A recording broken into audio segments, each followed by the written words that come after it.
Hey YouTubers, James the Fish Tank Dude here, and today I'm going to talk about tank sizing and community tanks. Alright, so start off with, I'm just going to say that keeping the right tank size for a community, or it's just a single fish, is really important.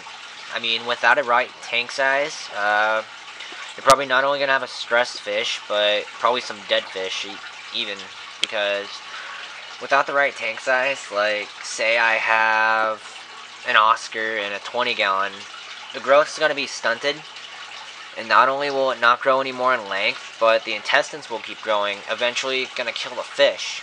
And that's a really, really, really bad thing to happen. Devastating. But, yeah, just make sure that you have, like, the right tank size, so just do your research. Well, for community tanks, having a really big tank, too, is a really good thing, too. Sorry for using the word really a lot. I'm really... Okay, so, I mean, community tanks are like, you have like a different variety of fish and a massive tank, and you don't know if they're going to work or not, because sometimes they might work, sometimes they might be too territorial, or sometimes they might just be weak, like just not fully adaptable to what they're with. So, like, some fish, like angelfish, those are semi-aggressive, moderately aggressive. Like, you can keep them with some fish, but they'll end up being territorial at some point. But keeping those with smaller fish, like tetra and stuff like that, like super small fish like neon tetra, with the fully grown angelfish isn't going to be a good thing, because either the angelfish is going to eat them or harm them in some way. So, but also, like, just community fish like tetra and stuff like that, like shoaling fish, usually for a minimum of a tank size for shoaling fish, I would suggest about 20 gallons, but a real community tank should at least be like 29 gallons, because shoaling fish do get really uncomfortable in a smaller tank like 10 gallons, unless you're keeping like dwarf rasboras or even like dwarf Cory catfish.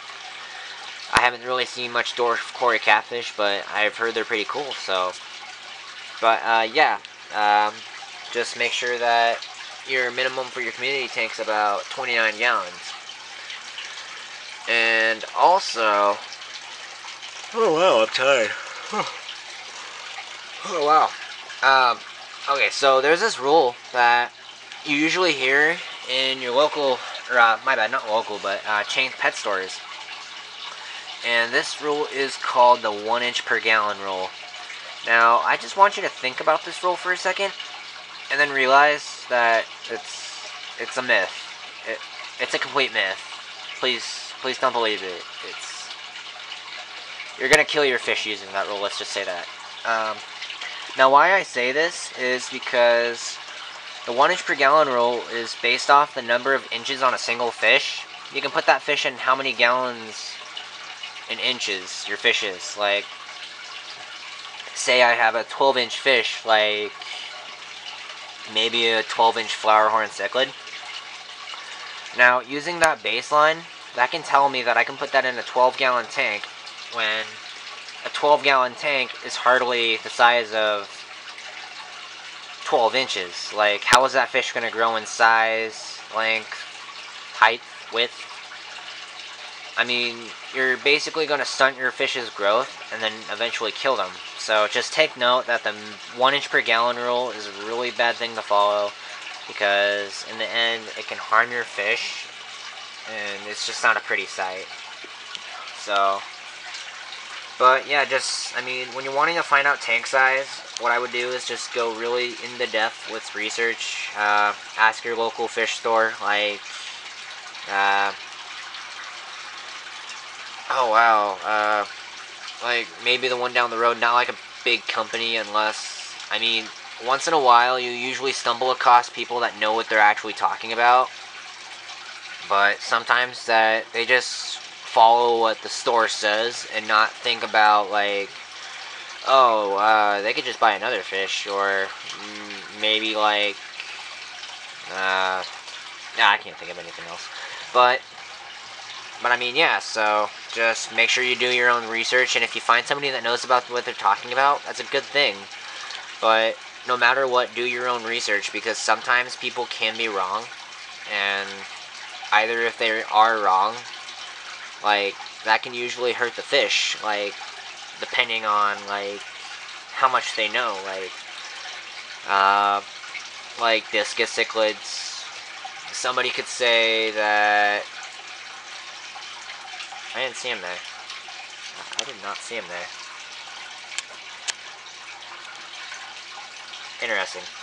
Okay, so, like, somebody could say that, like, discus cichlids, what's one thing I could use? Discus cichlids are really super sensitive fish, and somebody could easily say that, oh, you could just put these in, like, a fish cycle because of how hardy they are, which is completely ironic. I mean, discus, they're super sensitive fish, and you just gotta make sure that your tank is cycled already, because the ammonia could easily kill them. I mean, doing your own research, a lot of professional fish keepers would already know that discus cichlids aren't, like, they aren't hardy fish at all. I mean, you have to have a lot of experience to keep them. And they're super expensive fish too, so if your discus are dying, you know how much money you could be losing from that. So, but yeah, just do your own research on fish. Make sure that you have the right tank size, and if there's anything I could suggest or just keep making videos on, uh, just go right ahead. I could do beginner tips, certain species of fish. Be sure to comment and ask, because I'd be more than happy to do it. Alright, so hope I helped, and hope that your fish keeping experience is going fine. Thank you for watching.